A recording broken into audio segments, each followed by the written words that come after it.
insights into fostering persuasive conversations in today's political climate. We were dealing with that about 3 minutes ago at our table. So, she'll be speaking today on persuading from the middle, embracing the gray areas to increase persuasion and challenge critical thinking. So welcome Dr. Jung. Thank you very much for inviting me today. I am very excited because this is an area that I am passionate about, engaging conversations with people to increase our own critical thinking, but also to be persuasive about the things that are important to us. I'm going to start out with telling you a little bit about Starbucks. They have a new CEO, and in December of last year, the CEO announced that there would be a change in Starbucks. They're moving toward reclaiming third places. What does that mean? Third places are in between within society. We each have a first space, which is our home, and a second space, which might be work or other similar spots. Third space, or third place, is those in-betweens in society where people meet up and exchange ideas, share hobbies, do fun things. It used to be that the pub was a third place. Now we have gyms, we have libraries. Starbucks wants to re-engage that part of their position within society. Florida Free Speech Forum is a third place where people get together and exchange ideas, share things in common. Third places are a place of excitement. There's an exchange of ideas. And so this is building on research from, is the mic, okay. This is building on research from Homi Bhabha and Edward Said, where they looked at third place more specifically as a place for minorities, for people who have been oppressed within societies to come together and come up with ideas and resist in ways that they can commune together. This is probably one of the reasons why in our past civil rights groups went to coffee shops, they went to diners. Those were shared spaces and places. So these third places are what I would refer to as a gray area. They're not black, they're not white, they're shared community, and there's excitement there. I teach at the University of Florida, and I work with a lot of people who used to be young children. They had ideas, they were learning, but they were under the control of the adults. They will eventually become independent adults, fully functional, contributing in society. But right now, they are college students. And Victor Turner refers to this era for people as an in-between. He refers to it as a liminality. He talks about the hybridity moment of being in between. College students have everything challenged for them. They're learning new ideas. They're being exposed to new thoughts. It's an exciting time. They're making new friends. They're trying out new skills, joining new clubs. They are in a moment that's between one thing and another. This is a gray time for them, a gray space. And this is filled with opportunity. College students are not the only ones who go through these moments of transition in their lives. People who have gone from being single to being married often go through a in-between stage where the rules are different. Everything is being redefined. There's an openness, often a creativity that's involved. People who have gone from working full-time and we're going into retirement, that early retirement or going into it, that transition stage is new. You're figuring things out. It's a moment of newness, creativity, openness. So this would be another gray area. And I originally was born in Minnesota.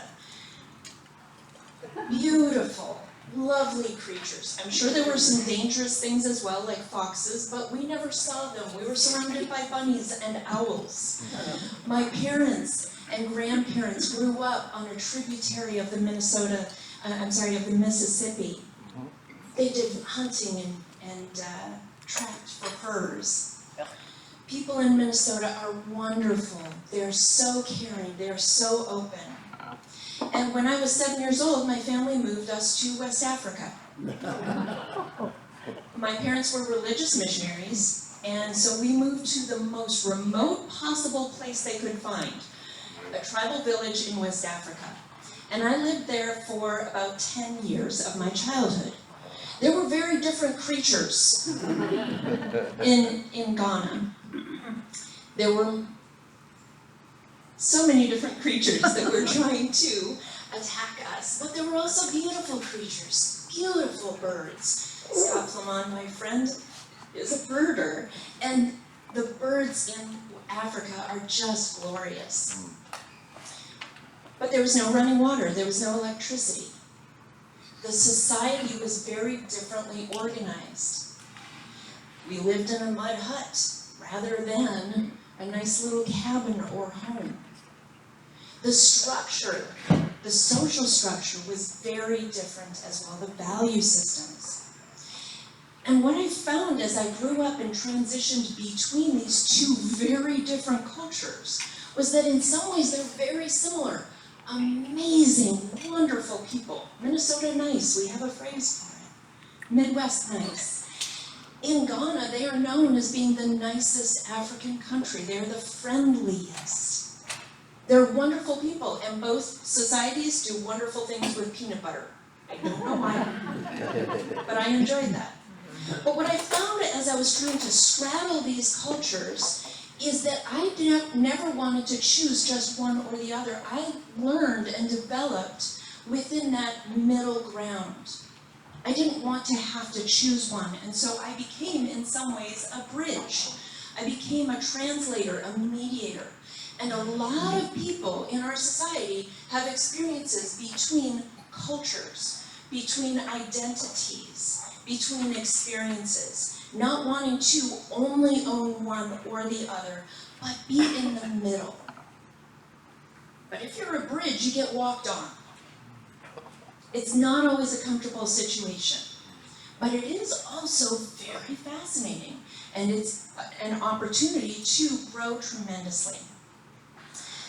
So that gray area in between is wonderful, but it can also be challenging. Years ago, I went with a group of missionaries to Ghana, where I had grown up. We went and worked in a refugee camp for Liberians who had escaped their civil war. And they were living in a refugee camp in Ghana, outside of Accra, the capital city.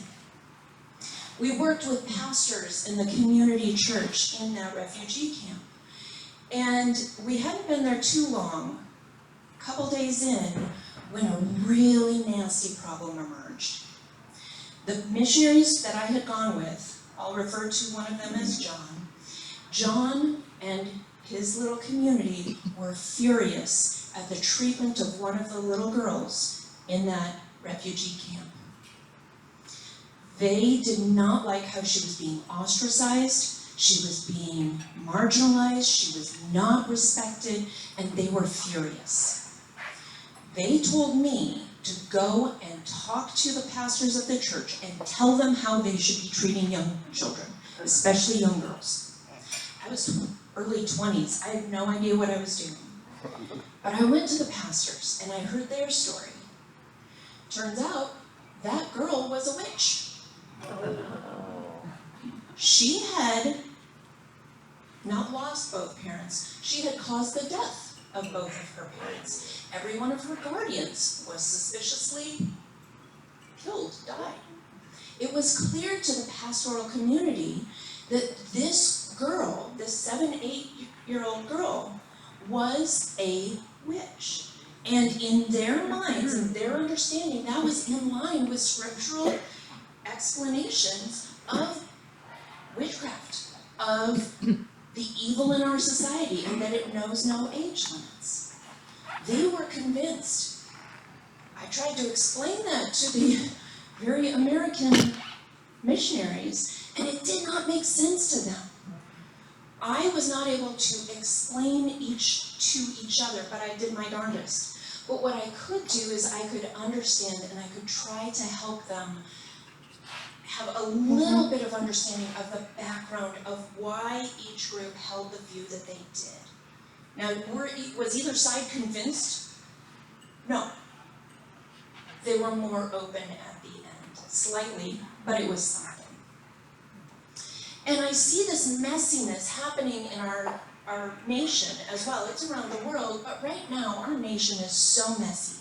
It is so divided.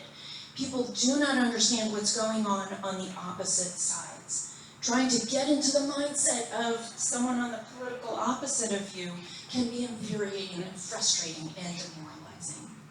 We have people on one side, we have people on the other, and there's a divide between them.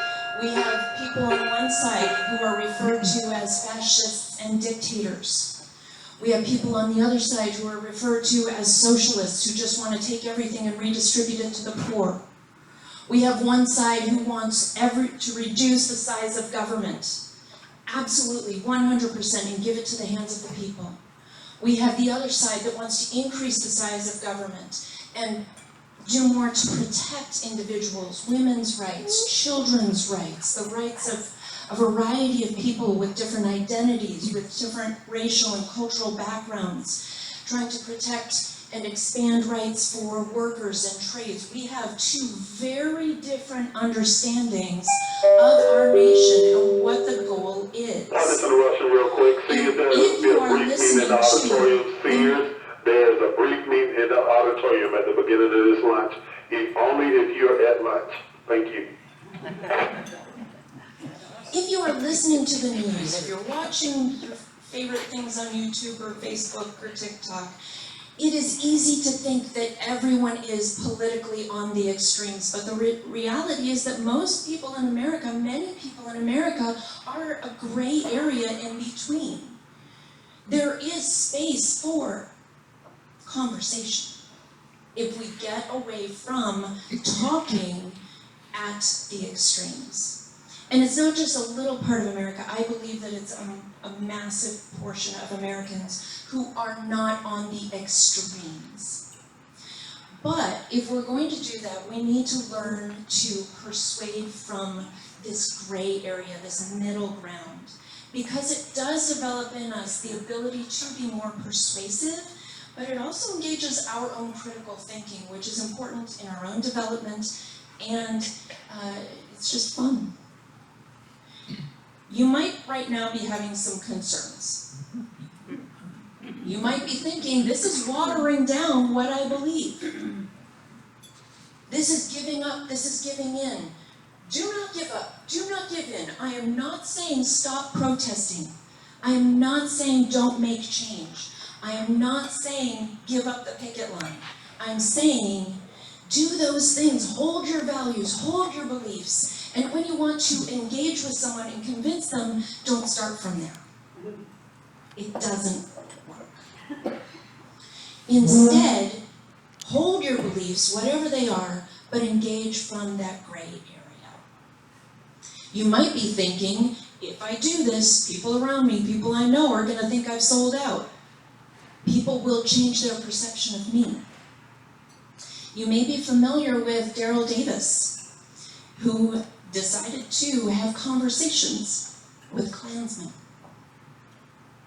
That's challenging. I think he engaged some challenges from his community, and yet he has encouraged and made a difference. At least 200 Klansmen have left the Klan because he was willing to engage with them.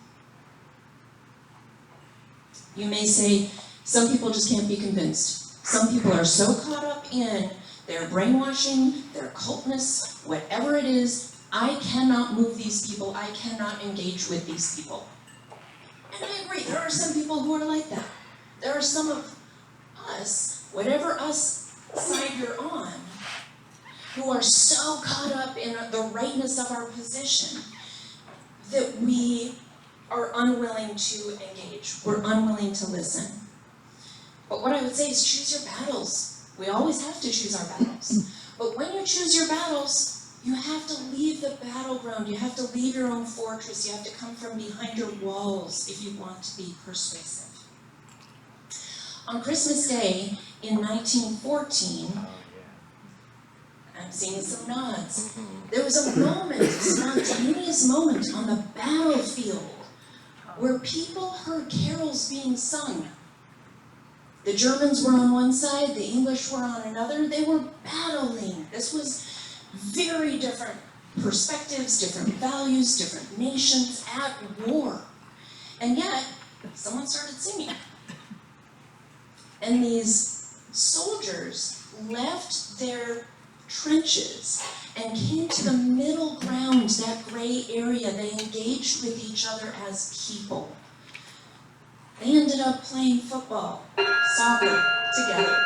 They exchanged gifts of cigarettes. They exchanged bubble gum. I think even chocolate. I love chocolate.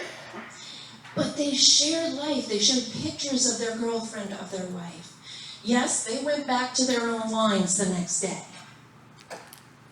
But each went a little bit different because they now knew someone on the other side. They respected and enjoyed someone on the other side. They saw them as human, not as inhuman. But we have to leave our trenches in order to be able to engage with people. But we can only do that if we're remembering what we're doing. Why are we having these conversations? If your goal is to be right, but understand that you're not probably going to be very persuasive for people who have very different positions than you do. But our goal in this, when we have these conversations, our goal is to be persuasive. Preaching to the choir feels good, but it's not persuasive. I'm going to talk in a minute about a persuasive strategy that can help with this. And I love Catherine Schultz. She has a TED Talk called On Being Wrong. And she asks the audience in her TED Talk, what does it feel like to be wrong? So let me ask you real quick, what does it feel like to be wrong? Not good, miserable, bad. Stupid. That's actually what it feels like to find out that you're wrong. How does it feel to be wrong? It feels like right. It isn't until we realize that we're wrong that we feel bad. And that's one of the reasons why it's very hard for people to change their mind, to accept different facts, because it's so much easier to remain in a perspective than to have to feel that badness of, maybe I was wrong. But your other goal is critical thinking, that fire engagement. That's the fun part, right? And if we are going to engage our own mind, we have to be willing to critique our own ideas, be honest about the weaknesses of our positions, because there are weaknesses of positions. Nothing, I won't say nothing, very few things are absolutes. Let me give you the example of democracy. Many people today say our democracy is under attack. Have you heard that? Oh yeah. Is democracy the only or most valuable way of governing in the world? It's very easy as Americans to say, well, yes, of course, we need to democratize the world. In my village in Ghana, it is not a democracy. There is an elder in the village, there's a chief in the village, a set of elders, and they are respected to guide and lead with an eye for care for the community. If you tried to put democracy in place there, it would buckle that society. It would radically change it, and not in positive ways. Maybe some positive, but the trade-off would not be overall good.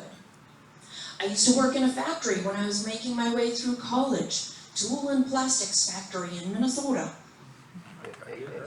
My supervisor never asked me what machine I wanted to work on. I was told and I executed that task. Not everything needs to be a democracy.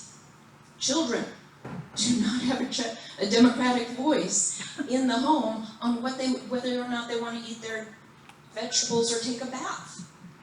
So when we think about these concepts, the more we're willing to acknowledge that there are limitations, that there are shortcomings. What are the challenges that are legitimate, that we can agree are legitimate challenges? Once we understand and can acknowledge and articulate what those are, then we can start to have good conversations and find common ground with people who fundamentally disagree with us.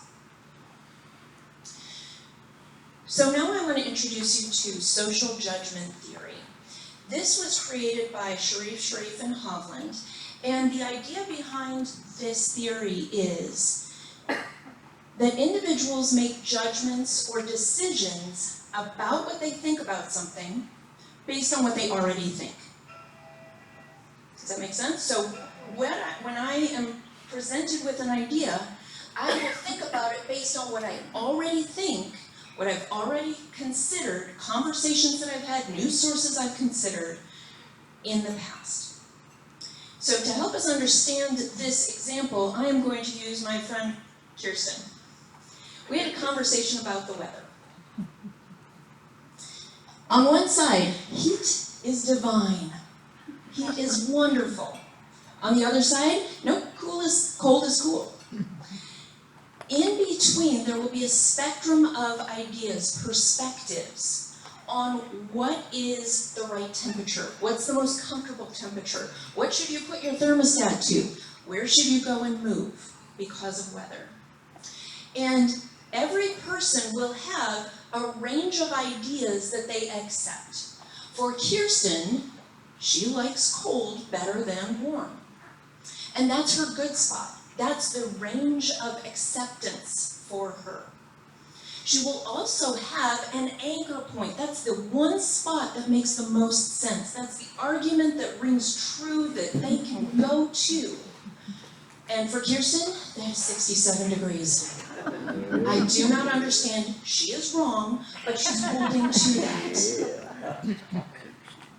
Your personal experience, how much you are invested, your background story will impact what your range is, but especially what your anchor point is. So when I asked Kirsten, tell me about why 67, she said, I hate to sweat. Okay, my mind's never even went there. She also She also mentioned that she grew up in Utah, and that the weather that she grew up with makes that temperature make sense. That's what she's familiar with, comfortable with. Okay, but it took questions. I had to probe, I had to find out why she holds that very incorrect reason and perspective. She will have a set of perspectives about heat and cold that she completely disagrees with. There are some temperatures that just make no sense to her, that people would choose to live in Arizona, for example. And those are the range of rejection. Those are ideas that if you present that to someone, they instantly say that's stupid, that's dumb, that's idiot. Why would anyone think that? And, if I was to speak to Kirsten and make a claim that is right here in that zone of rejection, if I was to say hot weather is amazing because you sweat and feel alive, is there any possibility she could agree with me? No.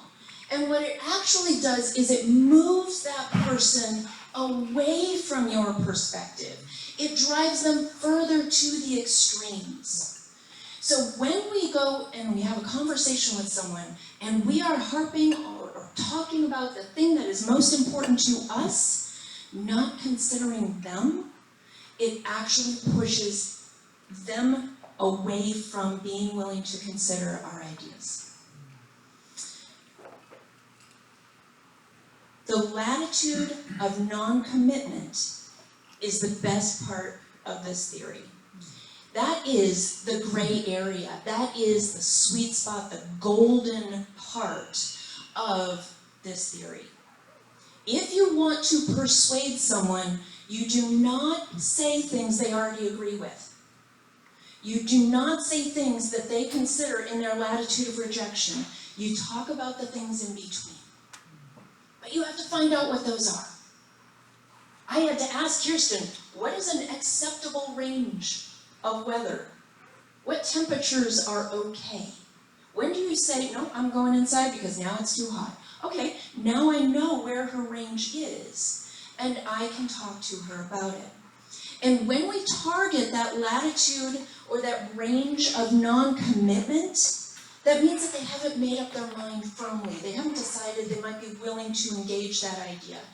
And so if I was to say to Kirsten, knowing who she is and what she values, if I was to say, well, hotter weather might actually be safer and more affordable for some people who can't afford warm coats. She just nodded. She's now open to it because it's in an area that she hasn't considered yet. It's connected with who she is, what she values in society, but it's not trying to tell her she's wrong. It's trying to present something new for us to talk about together. So then we could talk about what makes good weather for people who are homeless. That would be a fascinating conversation and would likely move her, hopefully, move her toward embracing my perspective that heat is glorious. A couple years ago, I had the opportunity to go to the home of some good friends of mine. And this couple, she is a professor of psychology at the University of Florida. He is a general contractor with his own company. They work with very different groups of people. And when those people come to their home, it's fun. It's interesting. It's a variety of perspectives. And a couple years ago, I was invited, and I ended up in a conversation with a woman, I'll refer to her as Brenda. And Brenda and I had a conversation about DEI. She found out that I was a professor, that I teach argumentation, that I teach intercultural communication. I was a DEI liaison at the university, and she was not happy. She got defensive, she got aggressive, she was saying things that were attacking my perspective, and the first thing I did was agree with her. The first thing I did was find something I could agree with her on. If you immediately start to defend your perspective, it does not help. It just reinforces for people that the other side can't be reasoned with, can't be talked to. So let's look at my conversation with Brenda using social judgment theory. So when I talked to Brenda about DEI, the first thing that I needed to understand is, what is her range? Some people say it's vital. Some people say it is detrimental to society. What is the range for an acceptable perspective on this? Well, Brenda, I quickly found out, was way over on one side. She was married to someone who was in construction, and she was very concerned that unqualified people were going to be pushed into these positions, and people who were qualified but white were not going to be allowed to have positions that they deserved to have, that they were qualified to have. She was concerned. When she started talking about that, the first thing I said was, DEI does have a lot of problems. Because it does. There are a lot of problems with the way DEI has been thought about, discussed in academia and in policy. There's a lot of ways that it has been instituted that are problematic. Are there good parts? Yes. I know that. She doesn't know that. What I have to do is start in the middle ground. Start with the middle area. If her anchor point was pretty clear. Her anchor point was based on her personal experience. She had a family business that she was part of. And she came from a small town that had developed mindsets for her. When I want to understand someone and be persuasive with them, it means I need to understand where they're coming from. Otherwise, I can't be persuasive. But she had a big rejection range. She had a lot that she had problems with about DEI. Now, I will say that what she thought of all of this, she lumped together. She didn't have individual ideas because she didn't know much. But she did know a lot about her side. That's like most of us. And if I had said to her, no, DEI is vital because it addresses systemic inequities, I might believe that's true, but it has no persuasive value. And what does it do? It moves them in the other direction. And so instead, what I said was, well, DEI is definitely not perfect, and it has caused confusion and a lot of challenges for many people. But I also do think that a lot of people get overlooked because of things out of their control. That is something that everybody can agree with. Brenda could agree with. She knew of people who had been rejected for some other position because of their experience, because of a perception, because somebody else got the job. This is the kind of thing that opens a conversation. And we can now discuss, well, without the terms DEI, we're not talking about the concepts, and we're talking about our own experiences. And that just in itself is persuasive. Just having that conversation has a high likelihood of moving someone toward your perspective. Just having a civil conversation where you're getting them to think about these issues. So I know that we have a lot going on in our society right now. This discussion right now is not dealing with should we protest. It is not dealing with should we have policy changes in the US. Do we need to do some forms of civil unrest? That is not what I'm talking about here. I am talking about the conversations we have with our family members. I'm talking about people that you get together with over bridge or other things. We have a power to be profoundly persuasive, but we have to know the person. We have to be willing to acknowledge the weaknesses in our own positions, and we have to engage from that middle ground. So again, just going back to, we can persuade from that middle, from the gray area. It does end up being persuasive, and it does develop our critical thinking and helps other people engage and be willing to do critical thinking and be more open to it in the future as well. So what I'd like to do right now is, instead of just opening up for Q&A, first thing I'd like you to do is, in your tables, what makes sense in these concepts? What have you experienced? Have you ever had these kinds of conversations? What doesn't work? And then we'll open it back up for Q&A in just a minute. Thank you.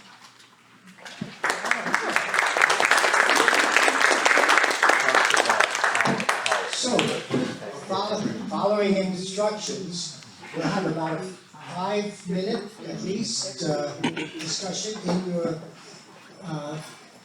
at your tables. I know a lot of you think the same thing as everybody else, but that's just not true. There are spectra all over the place, and see where you can discover some differences and talk about them. And I'm going to do it at this table, and I won't tell you what I'm going to talk about. All right. 5 minutes.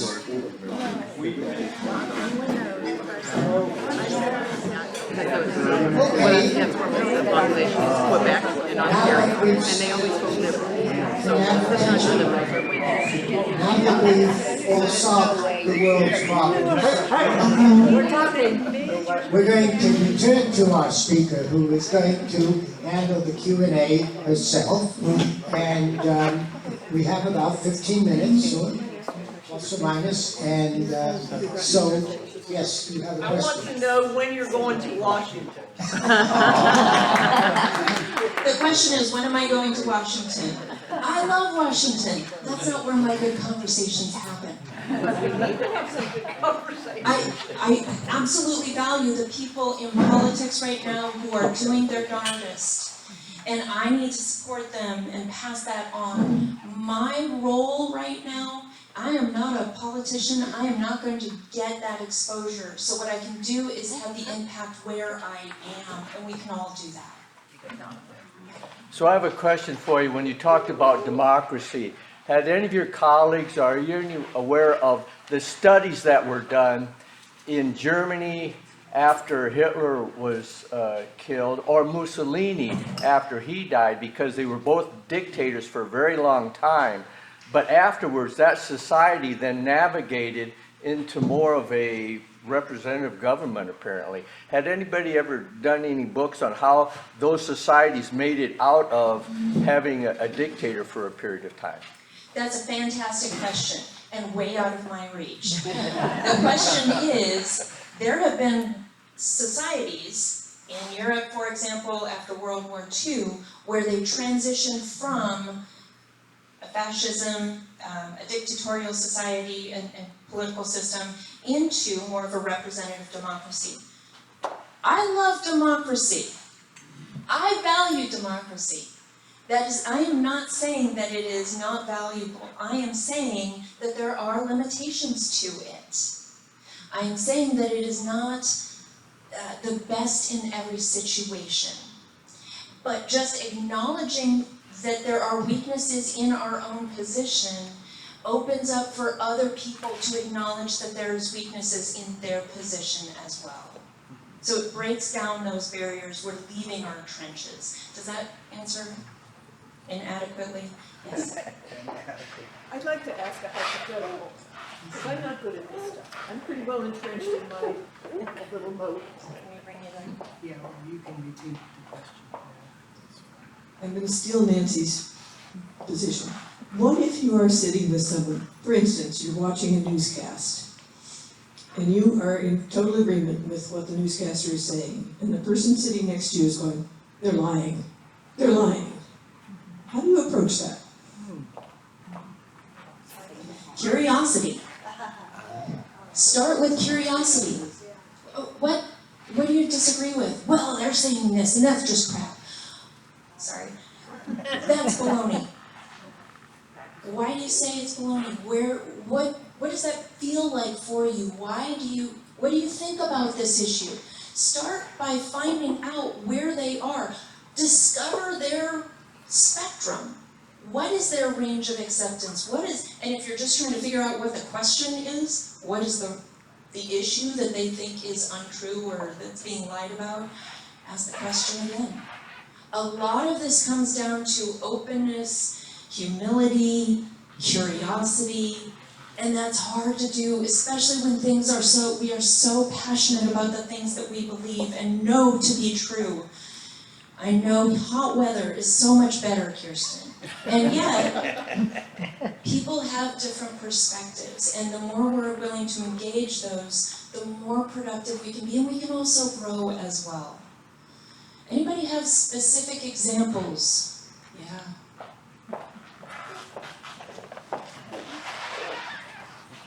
I tried about 2 weeks ago to talk with two relatives that I knew were the opposite politically than I was. And I opened it by saying, what are you hearing? I know we disagree, but what are you hearing? And the thing I was totally shocked by and was not able to really, I was speechless at the time, was to find out that they felt that Kamala was just awful compared to Trump. And so I knew that they had heard a lot on Fox News that I don't listen to, so I don't even know what all it is. But we closed with one thing that I'm very proud of. One of the relatives has 3 children who are pilots, and I asked if they knew about the cuts in the FAA, and they did not. They didn't know one word about it. I asked them to look into it. That's a perfect example of pick your battles. You're not gonna be able to convert them away from their perspective on what is a good media source to yours. But what you can do is invite them to something that is personally important to them. If they have children that are aviators, great, point to that. Invite them to do research, invite them to look into it, and then say, I'd love to talk to you about it after this. Be a person that they can come to, that is willing to engage. Be a safe spot for them to wrestle with issues because they know that you're not going to shoot them down. And that's really important. Did I see someone else? Yes? My question is, I mean, I spent my entire life working for newspapers as a reporter and editor. And I don't know where to go to get information. Like this lady says she doesn't listen to Fox. Other people don't listen to MSNBC. You read the New York Times. I mean, I have seen stories in the New York Times that would never have run in the Gainesville Sun when I worked there 50 years ago or whenever. So I don't know, where do you get your information about what actually is happening? The question is, where do I get my information about what really is going on? I am not going to touch that. Because that's not the foundational issue for me. What really matters is not where do they get their information, because they will not just change their information.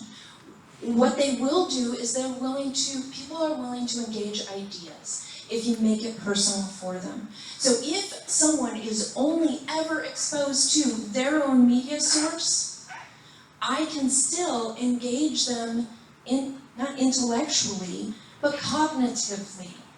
And so for me, it's not about what sources we're citing, it's about how we can engage with people regardless of what their information, where their information is coming from. But isn't it difficult to form opinions and take viewpoints if you're having a difficult time finding out the truth about facts? Absolutely.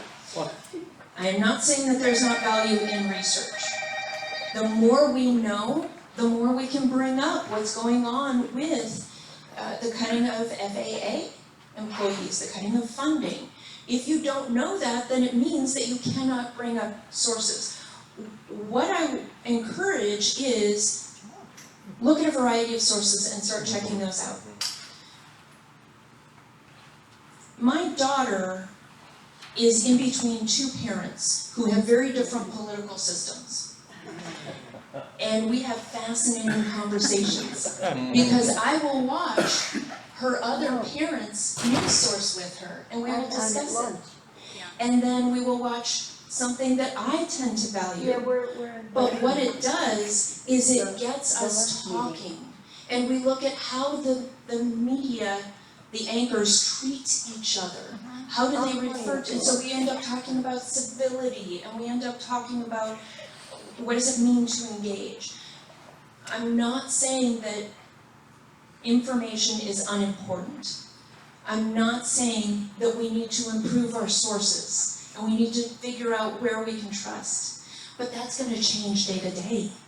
The more, as media sources are changing, as alliances and allegiances within media sources is changing, independent media is becoming more prominent right now. Those are important, but those are not the starting place of where to connect with people. The place to connect with people is things that they care about and they can agree with you on. Those are hard to find. And the more you know about the news, the more you understand what's going on, the more you're able to bring those things in. How do you control your emotions when you confront it with somebody that you know is way off base and you have strong feelings about it? I know you have to try to find common ground, but I get emotional when somebody brings up a subject that I totally disagree with. And Exactly. But part of the problem is that so often we totally disagree. We don't recognize that there are weaknesses in our own position. The more I'm able to say, as much as I love DEI, there are problems with it. And I've been trying to point out problems with the way DEI is conceptualized and practiced and in some ways inflicted on people. Trying to understand the weaknesses of our own position makes us less emotionally devoted to our ideas and allows us to do more critical thinking for ourselves, which then allows us to acknowledge humbly that we can engage, we can learn from someone who's on a different political spectrum, even if it's just to understand what's going on in their weird mind. Curiosity. Say again? I agree. Curiosity is the answer. I wish we could just say curiosity and then everything was fixed. But that's a starting place. It's that curiosity, it's humility, it's coming at things with passion. There are things that matter. But when we are engaging with other people and they think so differently than we do, coming into it with that passion is not helpful. It feels good. We feel righteous. We feel right. But remember that being wrong feels right until we learn more, right? And so the more we're willing to think about the possibility of being wrong, the more right we can end up being, and the more persuasive. It seems to me in our discussion that first of all, I have to get rid of my assumptions. That my motive matters. What am I trying to accomplish? Am I trying to, be persuasive to get somebody to agree with me? Or is there something larger going on? And specifically, I've spent a lot of time in different states in rural America. And people come to conclusions, particularly in sophisticated, university towns, comes to conclusions about personalities in rural America.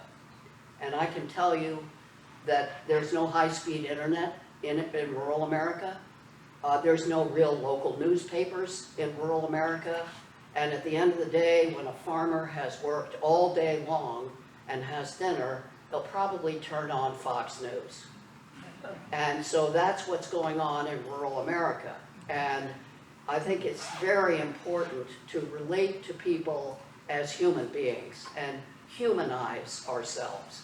Rather than get all intellectual about this stuff, what's really happened is, people are getting dehumanized. And to try to build community, one person to another, we're both human beings with human experience and stuff, and respect that humanity in the other, and then we might be able to see some things similarly, but come from it as not so intellectual as it is relating to people in a human way.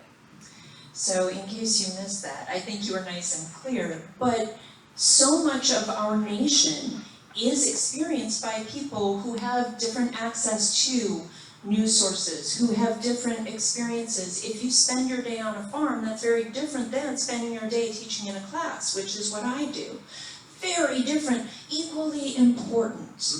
And the more we come at it from respecting what people are bringing, not talking down to people, because that's one of the big reasons that people disliked Hillary Clinton, was because they perceived her as being arrogant. They perceived her as not valuing people who were working class, who were the working class within our nation. Showing respect, not talking down to people, finding out about their lives and why things matter to them. Find out what's their anchor point and why, what personal engagement is there. So I think we're out of time, but I want to just say thank you very much for inviting me to be here. It's been You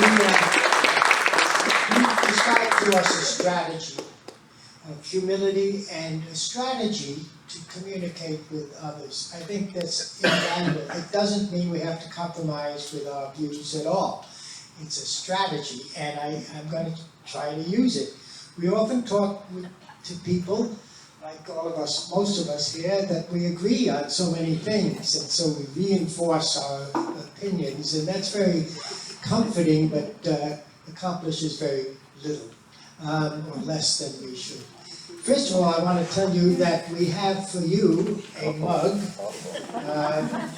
that, if I can open this, that is, has on it the First Amendment of the Constitution from Florida, so congratulations.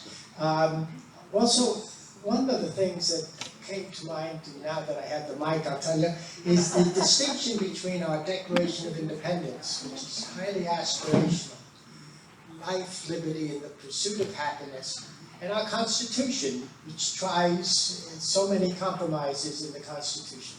And in some ways, it's sort of our lives as well. We have ideals, and then we have reality, and it's going to be a tough 4 years. But so rewarding when we do the good work. So thank you very much for coming.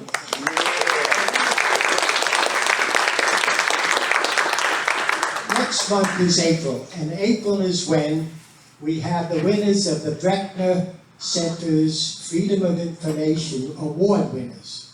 And I didn't get their names, but there are going to be 3 winners. They're going to be joining us here on April 14th. And we'll get the information about who they are when we send out our notices, so you'll hear about it soon enough. But I hope you'll join us again next month. It should be really an exciting time. Thank you for coming.